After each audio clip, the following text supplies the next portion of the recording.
En la historia de la humanidad hay figuras que brillan como leyendas, reyes, guerreros, conquistadores, pero ninguno como él.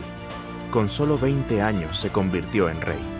A los 30 ya había conquistado gran parte del mundo conocido. Lo llamaron Alejandro el Grande, Alejandro Magno. Pero, ¿quién era realmente? ¿Un genio militar? ¿Un loco con delirios de grandeza? ¿O simplemente un joven dispuesto a arriesgarlo todo por alcanzar la inmortalidad? Esta es su historia, y no se parece a ninguna otra.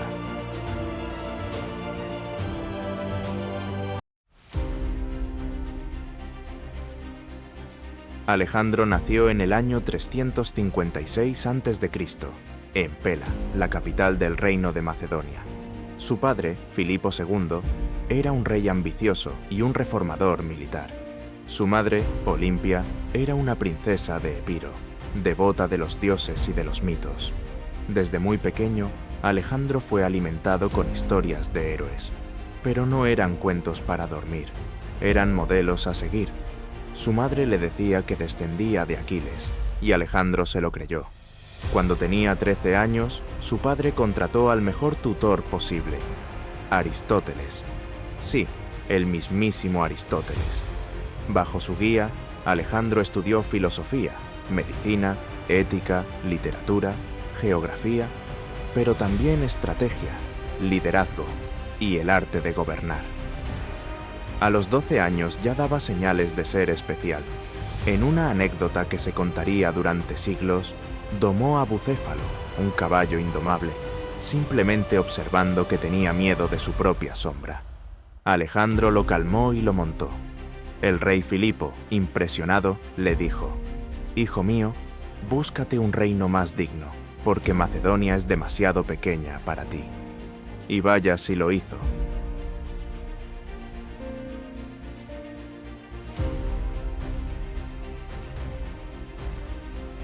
Cuando Filipo fue asesinado, quizás por rivales, quizás por una conspiración, Alejandro tenía solo 20 años. Cualquiera pensaría que el reino caería en el caos, pero Alejandro actuó con una frialdad sorprendente. Eliminó a los enemigos internos, aplastó rebeliones y reafirmó su poder en Grecia. Pero no se conformó con mantener el trono. Él quería venganza. Venganza por las invasiones persas de generaciones pasadas, y más que eso, quería conquistar todo lo que existiera más allá del horizonte. Su objetivo, el imperio persa, la superpotencia de la época, con millones de soldados, riquezas infinitas y un poder que parecía inquebrantable. Y Alejandro solo tenía 40.000 hombres.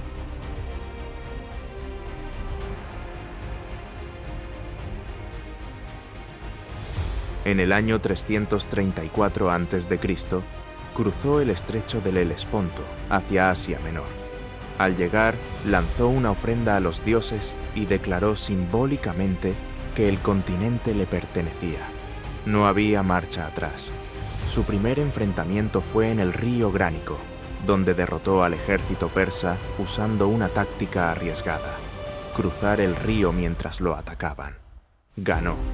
Después vino la batalla de Isos, donde se enfrentó por primera vez al mismísimo Darío III, el rey de reyes de Persia. Aunque superado en número, Alejandro atacó por el centro con su caballería y logró hacer huir a Darío. Capturó a su familia, pero las trató con respeto, lo que asombró al mundo. Y entonces marchó hacia Egipto, sin luchar. Los egipcios lo recibieron como un libertador. Allí fundó Alejandría, una ciudad que con el tiempo se convertiría en el centro del conocimiento del mundo antiguo. En Egipto fue coronado faraón y declarado hijo de Amón, el dios supremo. Alejandro empezaba a ver su destino como algo más que humano.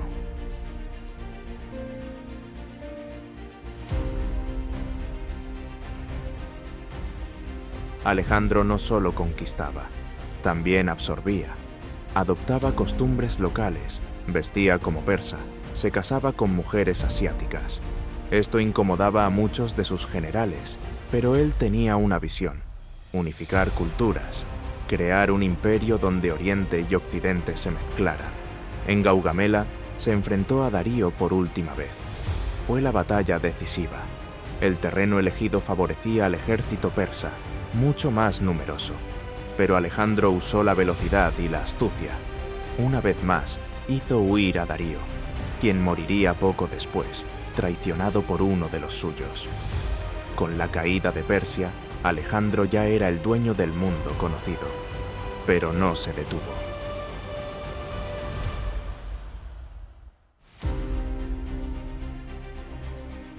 Quería llegar hasta donde ningún griego había llegado. Cruzó las montañas del Hindu Kush, atravesó los desiertos de Asia Central y llegó a la India. Allí enfrentó su batalla más extraña. El enemigo usaba elefantes de guerra. La batalla del Hidaspes fue sangrienta. Bucéfalo murió.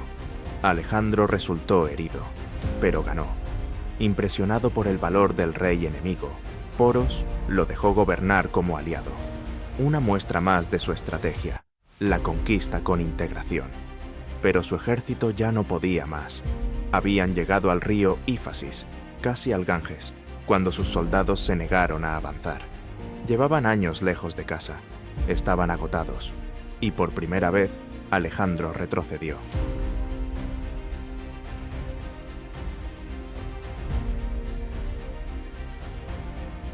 Regresaron a Babilonia. Alejandro comenzó a reorganizar su imperio. Se casó con Roxana, una princesa bactriana. Planeaba nuevas campañas, incluso hacia Arabia. Pero entonces, enfermó. Una fiebre misteriosa lo consumió durante días.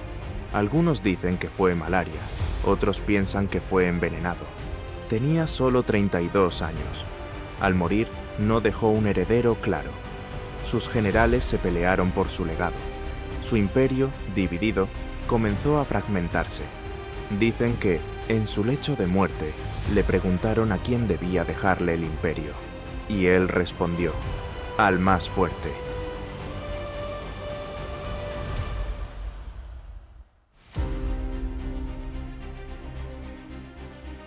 Alejandro Magno fue muchas cosas: rey, guerrero, visionario. Su imperio se desmoronó tras su muerte, pero su influencia perdura hasta hoy. Fundó más de 20 ciudades, expandió la cultura griega por todo Oriente, inspiró a Julio César, Napoleón e incluso a líderes modernos. Su vida fue corta, pero intensa.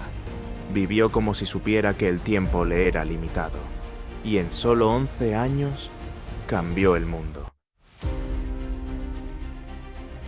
Si esta historia te ha atrapado tanto como a mí, no olvides suscribirte para más relatos épicos. ¿Y tú, qué harías si supieras que solo tienes 11 años para dejar tu huella en la historia?